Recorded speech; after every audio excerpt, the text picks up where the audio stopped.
महामती जी के हृदय धाम में बैठ करके हम सुंदर साथ के लिए जागने के प्रबोध के वचनों के द्वारा सुना रहे हैं। कल के प्रसंग में हमने सुना कि किस प्रकार पूर्ण ब्रह्म सच्चिदानंद श्री राज जी महाराज ब्रज भूमि में अपनी आत्माओं को लेकर कैसे आए और 11 साल तक कैसे उन्होंने अलौकिक दिव्य लीलाएं की और उस लीला को प्राप्त करने के लिए सारी सृष्टि उस लीला की आज भी महिमा गाती है। क्योंकि अक्षराधि श्री राज महाराज ने जिस तन को धारण किया और जिस नाम को दुनिया में उन्होंने प्रसिद्ध कर दिया, वो पहले से शास्त्रों के अंदर लिखा हुआ था कि जब पूर्ण ब्रह्म परमात्मा सर्वप्रथम इस दुनिया के अंदर आएंगे तो वो श्री कृष्ण नामक तन धारण करके लीला करेंगे। बोलो श्री प्राणनाथ प्यारे की वो पार सच्चिदानंद जो तन धारण करेंगे उस तन का नाम श्री कृष्ण होगा। ये पहले से ही भगवान विष्णु ने लक्ष्मी जी को भी बताया था कि ये लक्ष्मी तुम रुक्मिणी नाम से दुनिया के अंदर प्रसिद्ध होगी और मैं श्री कृष्ण नाम से जाना जाऊंगा। तो यहाँ पर एक गौड़ पुराण के अंदर ये प्रश्न आता है, कृष्णेति सुंदरम नामम मंगलम भक्तिदायकम। जीवों के लिए संसार में भक्ति करने के लिए मंगल नाम, मुक्तिदायक नाम श्री कृष्ण नाम है जीवों के लिए। और ये बात महामती जी के मुखार ग्रंथ से अवतरित वाणी के अंदर श्रृंगार ग्रंथ में भी महामती जी ने वर्णन किया, उल्लेख किया। दुनी नाम सुनत नरक छूटत इनो पे तो असल नाम दिल भी हक्के अर्श गया या कि साहित्य अल्लाह करा। दुनी नाम सुनत नरक छूटत। दुनिया तो जो संसार के अंदर जो दुनिया है, जो पारब्रह्म को चाहने वाले, पारब्रह्म की खोज करने वाले हैं, उनको तो पारब्रह्म के लौकिक नाम जो है उसके स्मरण से भी वो मुक्ति को प्राप्त कर जाए।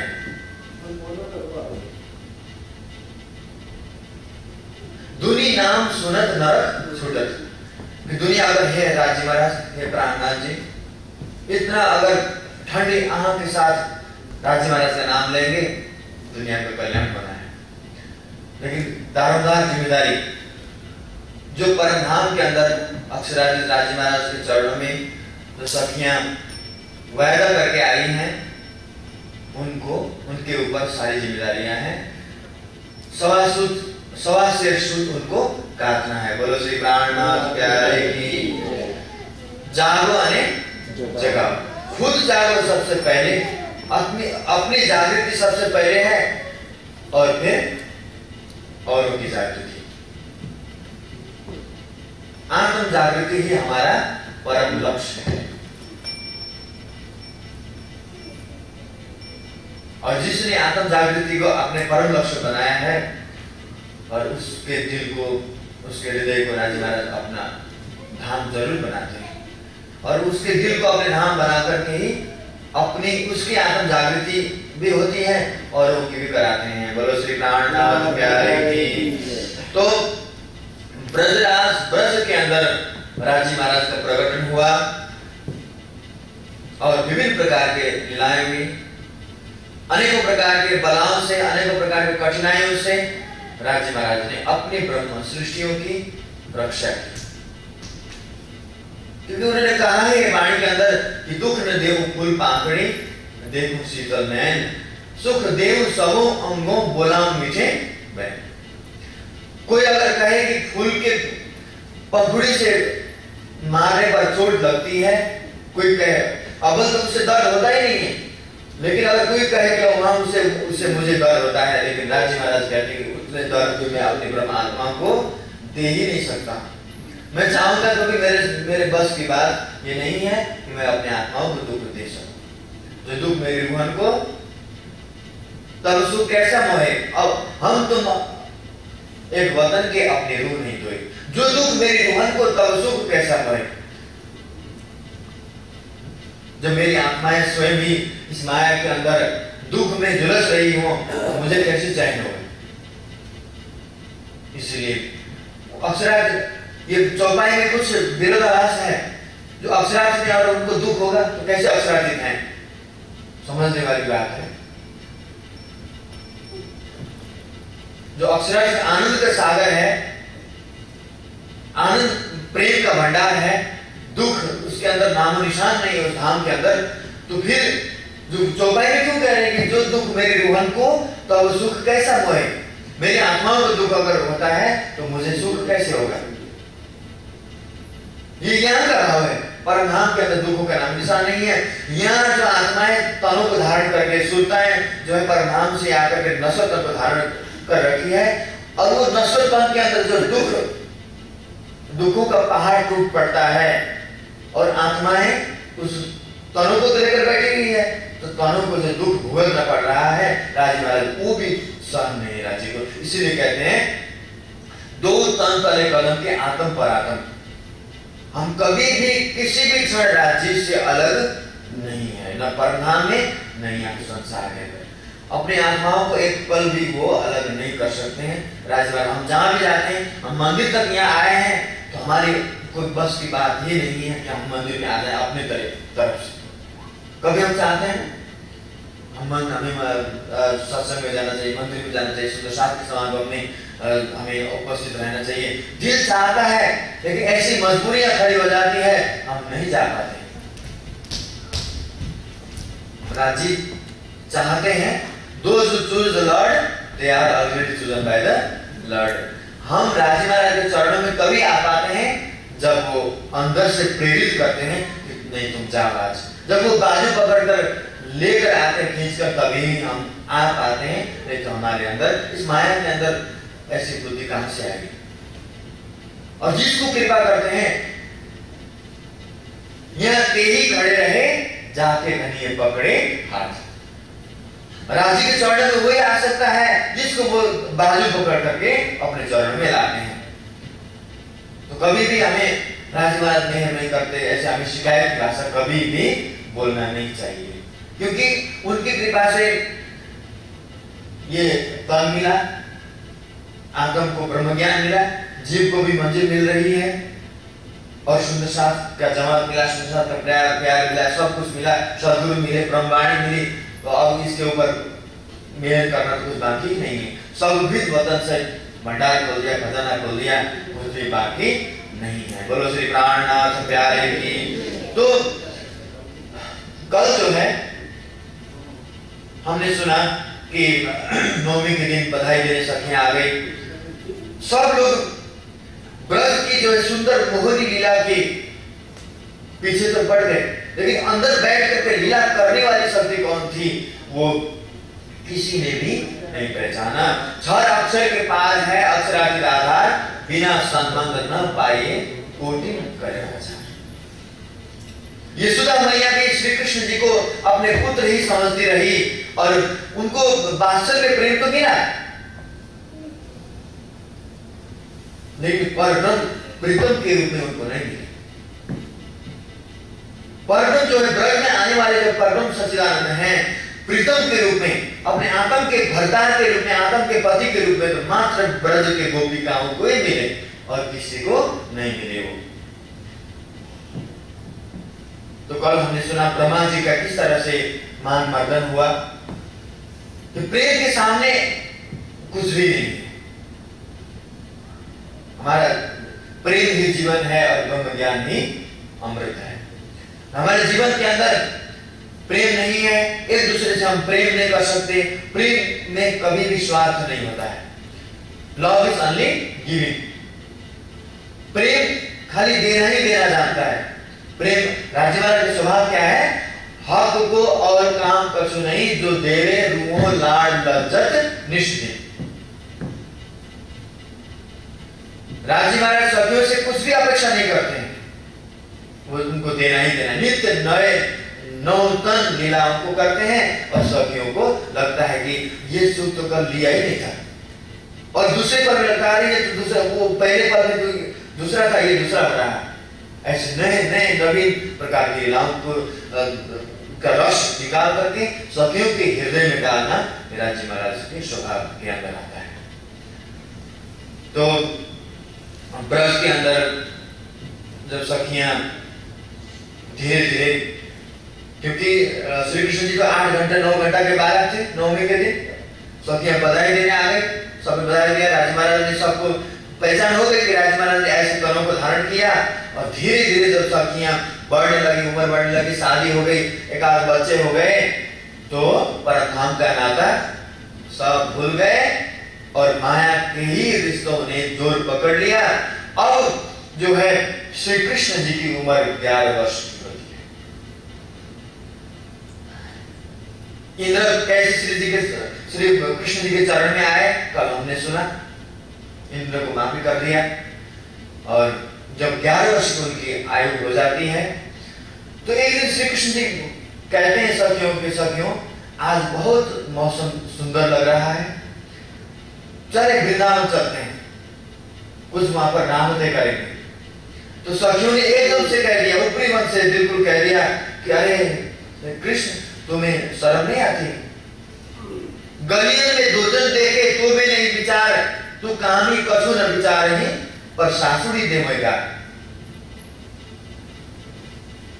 इंद्रावती जी जागरिक ब्रह्मांड में आकर के वाणी द्वारा खुलासा करते हैं कि राजी महाराज श्री कृष्ण जी के स्वरूप में हम सखियों को के घर में आते थे, हमसे जो बातें करते हैं, हमसे सखियों को छेड़खानी करते हैं, ऐसा क्यों करते थे? क्योंकि राजमंदिर बैठे हुए राजी महाराज सखियों को जो है मूल परमधाम के संबंध का एहसास दिलाना चाहते थे, लेकिन माया का संबंध ऐसा है कि एहसास होने नहीं देता था। इसलिए इंद्रावती कह रही है कि गलियन में दुर्जन देखे तो मैंने विचार, गलियन में भी गांव मोहल्लों में जो प्रेम के परिभाषा को तो नहीं समझते हैं, परधाम के रिश्वत को नहीं समझते हैं, ये राजी महाराज अब मुझे जागने में आकर के पता चला, तारतम ज्ञान जब मेरे हृदय में बैठ गया तब मुझे पता चला, आपकी निज जब मुझे मिली तब मुझे पता चला, आप तो मुझे अपने प्रेम का, अपने निज संबंध का मुझे अनुभव कराना चाहते थे, लेकिन मुझे जो है संसार लौकिक मर्यादाएं बाधा खड़ी कर देती थी। अब समझ में आया है। इंद्रावती कहती हैं गलियन में दुर्जन देखे तो मैंने विचार, तो कहानी कसुन देख नहीं पर सासुरी देगा। कहानी का मतलब होता है मुझे चाहने वाला, तू कहानी था, तू हमेशा मुझे चाहता है, जिसके अंदर जिसको पाने के लिए चाहत है, उसको जिसको पाने की कामना है उसको कहते हैं काम। इंद्रावती जी कहती हैं कि हे राजी महाराज आप घर में ऐसे व्यवहार करते थे, लेकिन घर में जाकर के सासू की सास की तो मुझे सुननी पड़ती थी। अब जागरिक ब्रह्मांड में सास कौन है? ब्रज में तो वो सास थी गोपियों की, जागरिक ब्रह्मांड में सास कौन है? संसार वाले। बोलो श्री प्राणनाथ प्यारे की। संसार वाले ताना मारते हैं कि नहीं? अरे तुम अक्षरार्थ के भक्ति करते हो, हम किसी और की भक्ति करते हैं, हमारे पास देखो 50 लाख की गाड़ी है, तुम्हारे पास है।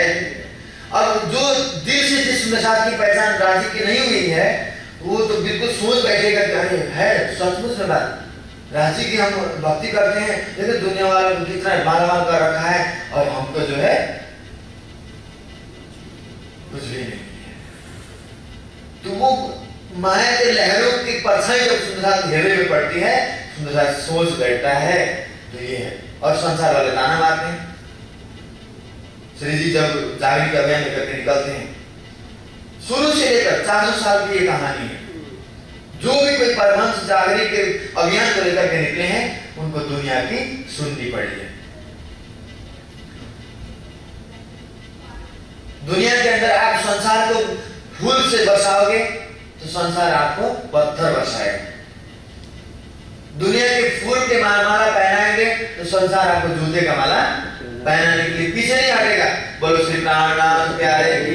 इस संसार से हम कुछ भी अपेक्षा नहीं कर सकते हैं।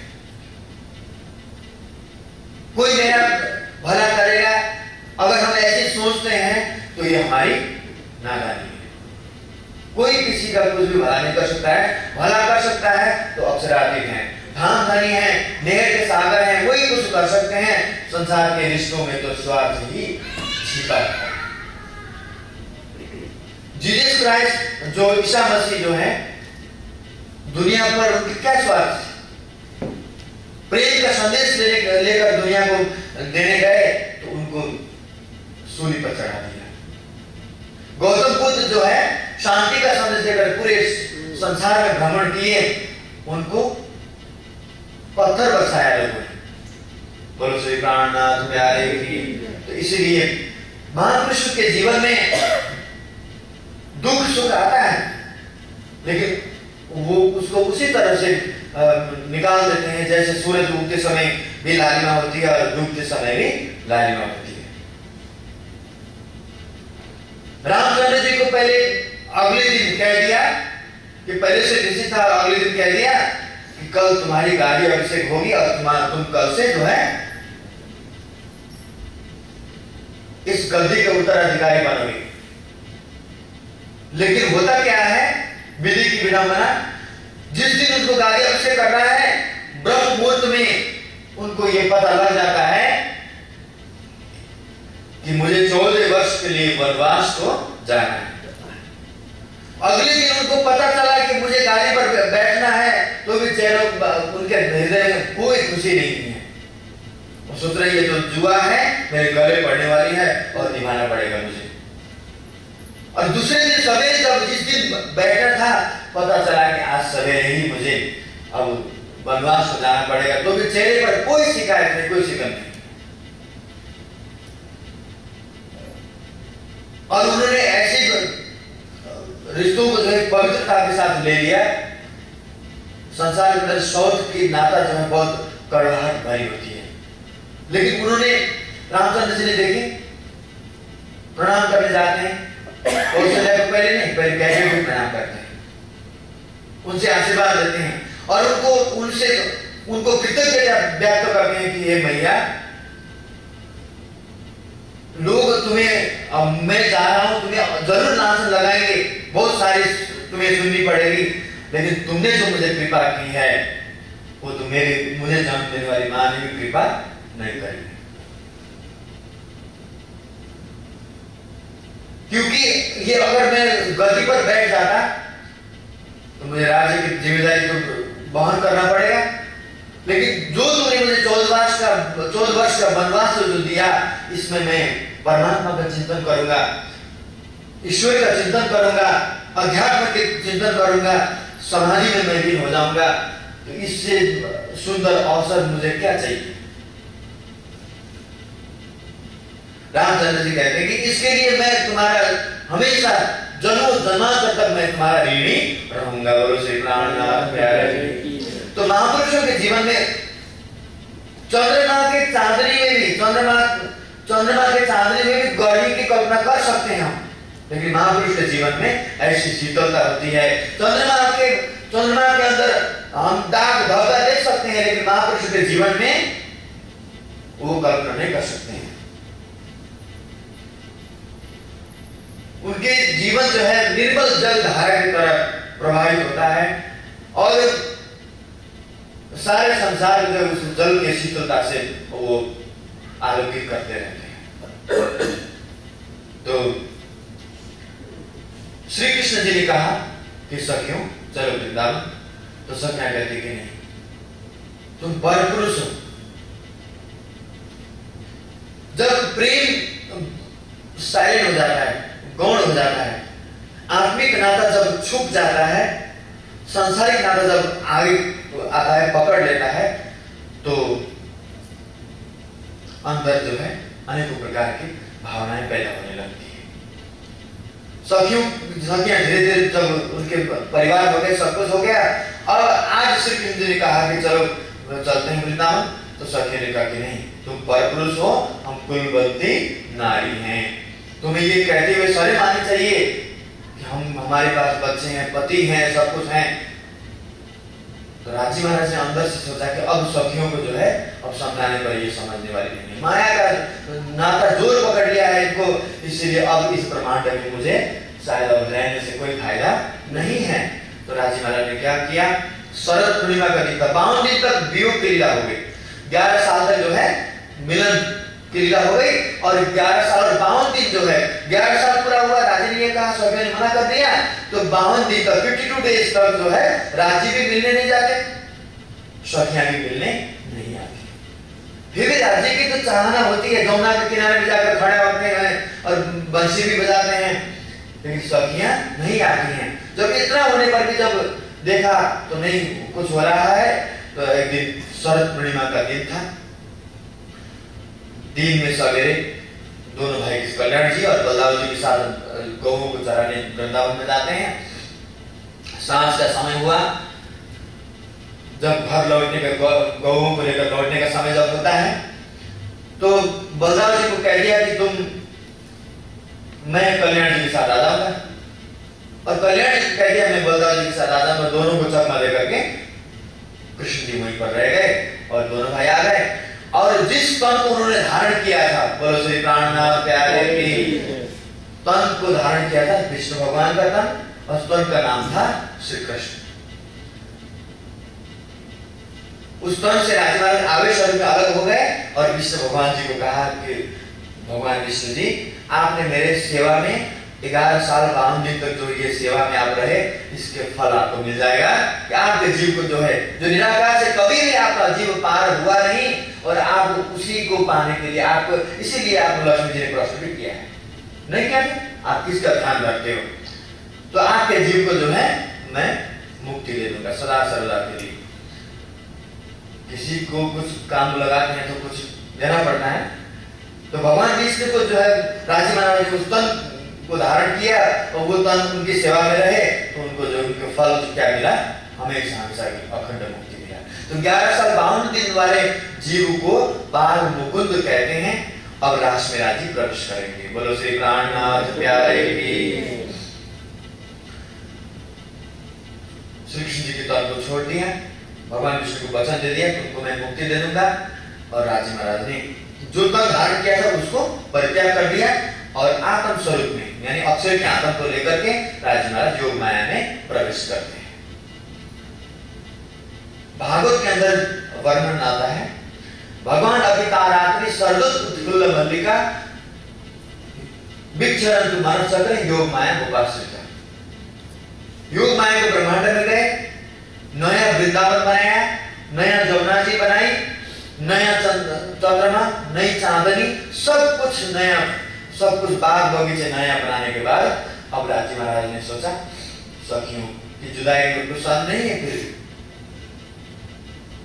अब योग माया को आदेश दिया, जाओ योग माया तुम जाकर के सखियों को बुला कर ला।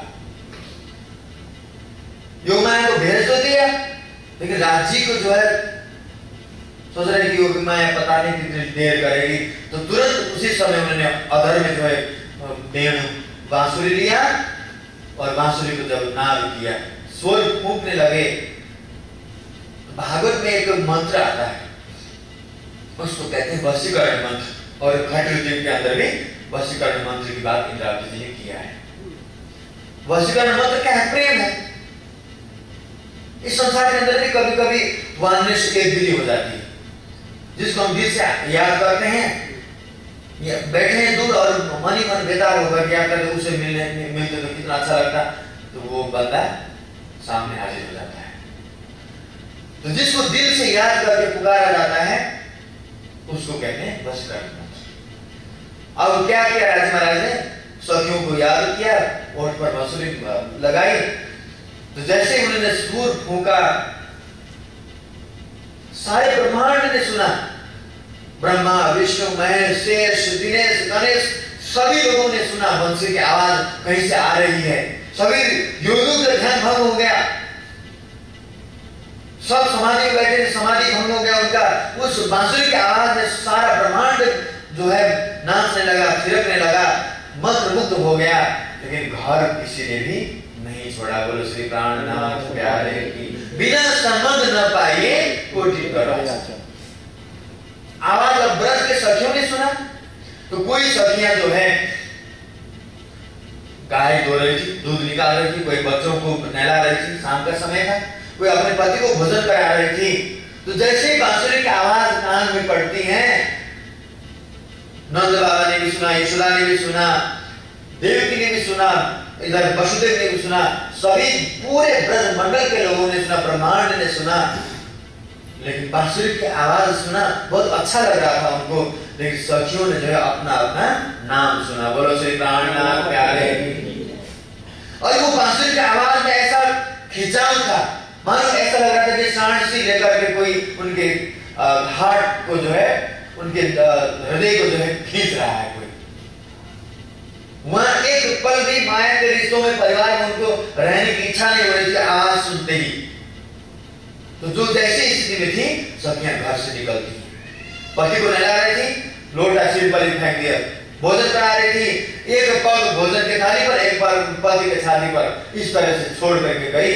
तो ऐसी स्वभाव वाले सखियों को कहते हैं तामसी सखियां। परमधाम में 3 स्वभाव नहीं है, तामसी, राजसी और स्वांतसी सखी परमधाम में नहीं है। सखियां जब संसार के अंदर आई, जिन जीवों को उन्होंने धारण किया और राजमान के बंसुरी के बजते समय जैसे स्वभाव में संसार को छोड़ा, तो उस स्वभाव को महामती जी ने वाणी के अंदर राजसी, तामसी और स्वांतसी सखियों के रूप से वर्णन किया है।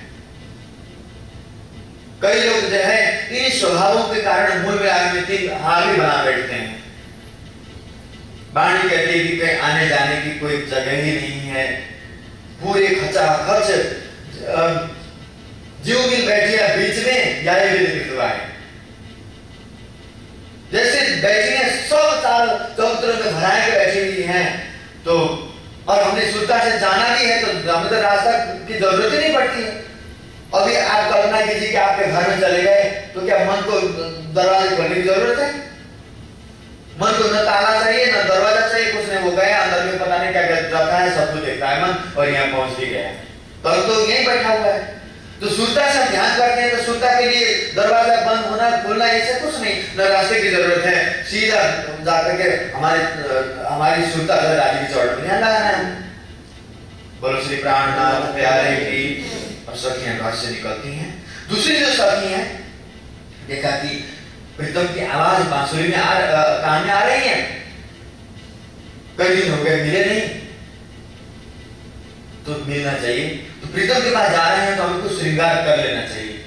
लेकिन उल्टा जो है कानों के जो है नाक पे पहन लिया, और जो काजल लगाना है आंखों में वो होंठ पर लगा लिया, उल्टा सीधा श्रृंगार करके निकल गई। उनको कहते हैं राजसी सखी। वस्त्र श्रृंगार करने की बात आ गई ना, तो वो राजसी स्वभाव की मानी जाती हैं। और तीसरी जो सखी है स्वांतसी सखी, दिख रहे हैं शाम का समय है, गोधूली का समय, सारे ब्रज की जो ब्रज बधुएं जो है घर छोड़ छोड़ करके भाग रही हैं, वृंदावन की तरफ घर से निकल रही हैं। तो वहां जो पुरुष थे, पति, ससुर, जेठ, ये सब थे, उन्होंने देखा कि ये सारी औरतें कहाँ जा रही हैं। सबने अपने किवाड़ बैठ दिया, बंद कर दिया किवाड़, दरवाजा बंद कर दिया। तो तड़प तड़प करके प्राण छोड़ दिए, तन छोड़ दिया और आत्म राज्य के चरण में पहुंच जाती है। अब हमें तामसी सखियों के स्वभाव से सिखापन लेना है। उन्होंने देरी कर दी ना, शुभ काम में कभी भी देरी नहीं करनी चाहिए। और वो भी प्रीतम बुला रहे हैं। सिंधी के लास्ट प्रकरण जो हिंदी में आती है, उसमें प्रीतम अगर बुला रहे हैं और प्रीतम का बुलाना अगर हम फेरते हैं, टालते हैं, तो सो औरत बेएतबार इस तरह का है। वो औरत भरोसेमंद औरत नहीं है। मान लीजिए कि पति मायके गए कई दिनों से, पति लेने गया है और पति कहता है कि चल तुझे लेने आया, और पत्नी कहती अरे पता नहीं क्या करो, जाओ न जाओ, या तुम पता नहीं ले जाकर मुझे तुम क्या करोगे क्या करोगे, और ऐसी दुविधा मन में रखती है, पति के प्रेम के प्रति उसको भरोसा नहीं है, तो उस सो औरत नहीं एतवार इस तरह से वाणी में चौंकाई आती है। तो राजी महाराज ने बुलाया, पहले स्वाति से तामसी स्वभाव की सखी तो निकल ही गई, कुछ सोचा ही नहीं उन्होंने। जिस ब्रह्मांड को भाव सागर करके कहा सुखदेव जी और व्यास जी ने उसको क्या समझा, उन्होंने भव सागर, संसार के अंदर भी 8 सागर है कि नहीं? 7 सागर का वर्णन है ना संसार में भी, तो 8 सागर संसार के अंदर भी, परम धाम में भी 8 सागर हैं। परम धाम का 8वां सागर मेघ सागर है, तो संसार का 8वां सागर मोह का सागर है, विपरीत है। बोलो श्री प्राणनाथ प्यारे की। जिसको कोई भी सुख सनकादिक ने न टली, लक्ष्मी नारायण ने भली भली, वह विष्णु वैकुंठ लीला माए, सागर शिखर न मोह क्या किया। ये मोह सागर ऐसा है, किसी ने पार नहीं पाया। तो ब्रह्म आत्माओं ने क्या किया उसको, जैसे गऊ का बछड़ा जो होता है, जमीन पर अगर पग रखेगा तो कितना गड्ढा बनेगा उसमें, और उस गड्ढे में अगर पानी भर देंगे तो कितना दिखाई देगा, कटोरी के बराबर भी नहीं होगा, और उसको हमें लाने में कितना समय लगेगा। इस ब्रह्मांड को सखियों ने इतना ही समझा। बोलो श्री प्राणनाथ प्यारे की। पंच भोगे कोट कलप, प्रेम पहुंचावे मिनी पलक। संसार के अंदर परमात्मा को पाने के रास्ते लोगों ने अनेकों अपनाए हैं, लेकिन प्रेम एक ऐसा रास्ता है, एक पलक में, एक मिनटों में जो है राज्य के चरणों में पहुंचा देता है। तो स्वाति से सखियों ने देरी कर दी ना, सोचने लगी क्या करूं, कैसे निकलूं, सोचते सोचते जो है उन्होंने दरवाजा बंद कर दिया और अंदर ही अंदर तड़पना पड़ा, बिलखना पड़ा। तो जहां देरियां करते हैं हम, तो मजबूरियां सामने आ जाती हैं। बोलो श्री प्राणनाथ प्यारे की। माया के काम में देरी हो कोई बात नहीं, हमें ऐसी अपेक्षा रखनी चाहिए कि महाराज आपका काम सबसे पहले। अब सब वो भी निकलती है, प्राण तो तन छोड़ के निकल गए, योग माया के ब्रह्मांड में पहुंच गए। अब राज महाराज कहते हैं, स्वागतम भागवत के अंदर आता है कि अब श्री कृष्ण जी ने जो है सखियों का स्वागत किया वृंदावन में। कहते हैं कि सखियों, इस रात्रि के समय में कुछ वृंदावन में कुशल मंगल तो है, और वृंदावन नित्य वृंदावनम ब्रह्मांडोपरि स्थित शास्त्रों के अंदर आया है कि जो नित्य वृंदावन है वो इस ब्रह्मांड से परे है, इस वृंदावन में नहीं है। लेकिन विडंबना क्या, तात्व ज्ञान के अभाव ये दशा रहा है। आज इस दिल्ली के बगल वाला जो वृंदावन में जाइए तो वहां कुंज वन है, कुंज निकुंज वन ऐसे उपाधि दी गई है वनों को, और रात्रि में वहां किसी को जाने नहीं देते हैं, और इस मान्यता को रखते हैं कि वहां श्री कृष्ण जी रात को वहां विचरण करते हैं।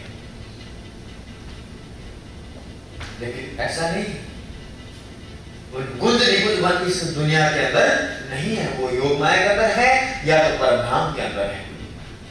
कुंज वन की रेती में पिया चलो दौड़िए जाए, जो जाको छुई लेते हैं सो ताके हाथ बिकाए, मारा बालाजी चलो जमुना जल झीली। वहां है कुंज वन की रेती, कुंज वन फूलों की सब कुछ ऐसे जाए, फूलों के बाद फूलों की दीवार, फूलों के छत, सब कुछ फूल ही फूल सब मौका। तो अब राजवाड़ा ने कहा वृंदावन में कुशल मंगल तो है, क्यों आई हो इस तरह से? मैं तो पर पुरुष हूं, लेकिन कहा है ना तुम पर पुरुष हो, निर्लज हो। मैं तो पर पुरुष हूं, तुम अपने पति को छोड़कर, बच्चों को छोड़कर, परिवार को छोड़कर क्यों आ गए? पतिव्रता नारी को रात्रि के समय में अपने पति को छोड़कर कभी भी नहीं जाना चाहिए किसी तरह। चाहे पति लूला हो, काना हो, लंगड़ा हो, काला हो, कलुटा हो, कैसा भी हो पति, संसार के संपूर्ण अवगुणों से भरा हुआ हो पति, रात्रि के समय में पतिव्रता नारी को अपने पति को छोड़ना नहीं चाहिए। कृष्ण जी कहते हैं, ये तुम्हें मैं वेद पुराणों के वास्ता देकर कहता हूं। अब जब राजा महाराज ने ऐसा कहा, जो स्वादिष्ट सखियां थी ना उसमें, वो तो सुनते ही जो है मूर्छित हो गई, गिर गई जमीन में, भोग भमरी खाए, जमीन के अंदर गिर गई, जमीन में गिर गई। अब इंद्रावती जी जैसे हिम्मत वाली सखियां कहती, कह रहे सखियों हिम्मत रखो, बालाजी जो भी कह रहे हैं सही कह रहे हैं, हमारी गलती है, खता हमारी है, उन्होंने तो कब के बुलाया था और हम आए नहीं, तो उनको जो कुछ भी कहना है कहें, तो हमें सुन लेना चाहिए। राजी महाराज बहुत कुछ इस तरह से वेद पुराणों के वास्ता देकर के समझा रहे हैं। अब इंद्रावती राष्ट्र में कहते हैं धामधनी, आपको जो कुछ भी कहना था कह चुके हैं कि और बाकी है। राजी कहते हैं मैं अब खत्म हो गया, सब कुछ उन्होंने कह दिया कि पतिव्रता नारी को अब तुम जाओ, वृंदावन देख लिया, कुशल मंगल तो है, जाओ फिर लौटो, अब अपने घर में। लौटे तो कहाँ लौटे? सखियां देखती हैं कि काल माया की रही पर हरी, अब तो अंधेरा है, केवल योग माया का इधर संसार का तो जो कल्पांत हो गया था, कल्पांत कर दिया था, तो लौटकर कहाँ जाएंगे? तो सखियां मूर्छित हो गई और इंद्रावती से कहती थी धामधनी आपने जो कुछ भी कहना था कह दिया। और राजी कहते कहो तुम्हें क्या कहना है? इंद्रावती कहती थी धामधनी आपने कहा कि अवगुणी पति को पति अगर अवगुणी भी हो, संसार के दुर्व्यसनी हो, एकदम अनेक प्रकार का फटीचर पति अगर भी हो, तो भी पतिव्रता नारी को नहीं छोड़ना चाहिए। आपने कहा जब अवगुणी पति को नहीं छोड़ने के लिए आप कह रहे हैं, तो गुणवान पति को कौन पतिव्रता नारी छोड़ेगी? बोलो श्री प्राणनाथ से प्यारे। तो आप जो संपूर्ण संसार के गुणों से अर्थात परमात्मा अलौकिक दिव्य गुणों से संपन्न हैं, तो अवगुण पति को न छोड़ने के लिए कह रहे हैं, तो आप तो सर्वगुण संपन्न पति हैं, आपको हम क्यों छोड़ेंगे? इसीलिए आपके पास हम आए हैं। बोलो श्री प्राणनाथ प्यारे की। राजी महाराज कहते वाह इंद्रावती, तुम्हारे सामने तो हमेशा मुझे मौन होना पड़ता है। राजी सुनार का 100 चोट, लोहार का 1 चोट। राजी महाराज ने इतना जो पुराण सुनाया, इंद्रावती ने सभी प्रश्नों का जवाब एक सेंटेंस में दे दिया कि आप गुणवान पति हैं, इसलिए आपके पास आए हैं। अब आपकी ताकत हो तो हमें अब चरणों से अलग कर दो। बोलो श्री प्राणनाथ प्यारे की। इस प्रकार से अब राजी को तो हारना पड़ा ना, और हारा नहीं है, राजी को मजा आता ही है अपनी आत्माओं को जिताने। राजी ने कहा सुंदर साहब को, ये तो मैं तुम्हारा परीक्षण कर रहा था, तुम्हारे लिए एग्जामिन कर रहा था तुम्हें कि तुम्हारे अंदर कोई माया की लहर तो नहीं है। तो अब स्वागत किया राज महाराज ने, और वृंदावन में अखंड आनंद की लीला होने लगी। लीला में एकदम मशगूल है सब कोई। जब राजी महाराज सब सखियों को जो है, यह सखियां सोचने लगी कि राजी हमारे बस में, मुट्ठी में आ गए। तो अब सखियों का जो है, अक्षय प्रभु भी क्या सोचने लगे कि मैं रंग महल के अंदर घुस कर लीला देख रहा हूं।